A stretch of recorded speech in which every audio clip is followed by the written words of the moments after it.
If you are a print-on-demand store on Etsy and you're looking to take off and to get your store into that autopilot mode, then you need to learn this SEO secret. Keep it secret. Hi, my name is Jared Robinson. I'm the host of Grow My Etsy Shop podcast, and today I'm going to help you, Mr. and Mrs. POD, learn how to scale your business with SEO technique. I'm excited. It's great, yeah. When creating a successful print-on-demand store on Etsy, you have to write your SEO in two different ways. One is in the inspirational style.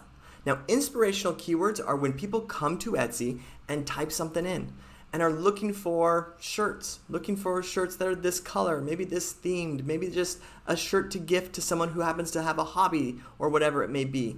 Those are inspirational keywords. They're actually some of the biggest keywords on Etsy because what Etsy does is they pull through different shops and they introduce different things. So for example, if someone was to search gift for a gardener, you're gonna see gloves, you're gonna see tools, you're gonna see aprons, you're gonna see pots, but Etsy's gonna take some shirts and put some shirts in there that have some gardening stuff on it. And the reason that they're doing that is that they don't know what you're searching for. What is it that you exactly want? So they're giving you ideas, kind of like Pinterest, and laying some stuff out. So as an inspirational shopper, they're hoping you click on something. For example, let's say you click on the gardening shirt. And then from there, that's when they're like, okay, this person's interested in the shirts. Let's introduce more shirts to them and show them more themes like this so that they can help you get the buyer experience and end up buying something and then ultimately giving Etsy some money. These inspirational keywords are very, very important. It's very, very important. Because when you start to lock in under your inspirational keywords, Etsy is essentially learning what you're selling. So you may be thinking, why not just focus on inspirational keywords? Well, here's why. Would you tell me why? Detailed keywords actually have the highest conversion rate. So when a buyer comes into Etsy and searches exactly what they're looking for, I am looking for a black shirt with a Nintendo controller on it, and you present them a black shirt with a Nintendo controller on it, the click, the purchase, the whole thing is going to go much smoother than when someone just types in gift for gamer. So we want to make sure that all of our listings hit the detailed keywords first. So we start our listings by describing what the product is, and that's how we get the detail that's in. Now there's two things that happen here. One is you're going to have a higher chance of falling under those detailed keywords, but the second thing is Etsy's learning exactly what your listing is. When Etsy knows exactly what your listing is, they have a better chance at being able to promote it where it needs to be, both in detail and in inspirational. This is why. Because if someone is searching for a bridesmaid's gift and you show up under that keyword, so there's all sorts of different stuff that are in there, but your shirt is showing up, you are in a massive keyword, getting tons of exposure. Now, on the flip side, if someone types in bridesmaid shirt with this certain quote on it, and your shirt has that certain quote on it, and you've presented that to Etsy correctly, then you show up, that conversion rate is going to be so much higher. So you're getting this high conversion rate from these details, and you're getting these eyeballs from these inspiration, and now your store is starting to really balance. But here is where it really, really starts to matter. Oh, please tell me it's good news. When you start running ads.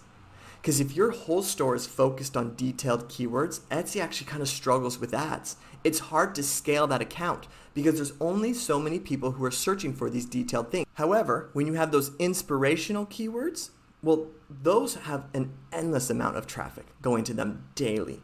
And so if your ads can be promoted in those and you know that you have a conversion rate that within that inspirational keyword, then you want to scale to the moon. You're going to want to pay a ton of money to get those going, and you can keep giving Etsy money and it won't stop spending. It's going to know where it needs to be and it's going to go.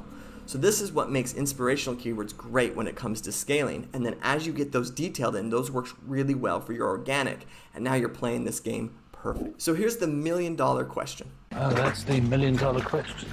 Well, how do you get it balanced perfectly? Let me teach you. When you write your keywords, I want you to first look at the listing and I want you to be thinking detail first. And you start the listing out describing the detail of the product.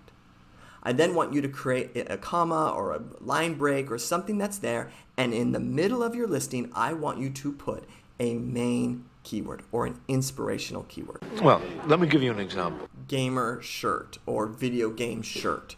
Right in the middle of your listing, I then want you to create somewhere between 5 and 20 different versions of that niche. So for example, if you're going for the inspirational wedding, you're going to create 20 different designs and shirts that fall under that.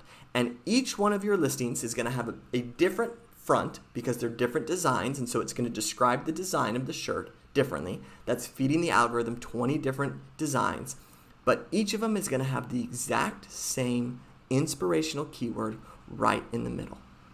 Now here's how this works. Etsy's algorithm is getting fed all of the stuff that you're promoting, these 20 listings that you just put in, and then you create a category in your store, a store section that's wedding or video game or whatever it is section, and you put all of your stuff that has the one inspirational keyword in all 20 of those listings. Etsy's going to learn this section of their shop is selling to this type of person. Here's the secret, you guys, is that Etsy knows its people. They know their buying habits. They watch how long they stay and look at a listing, when they click off, what price ranges they like, what are things they're interested in, the keywords that they keep repeating and typing in. They know it. They know it.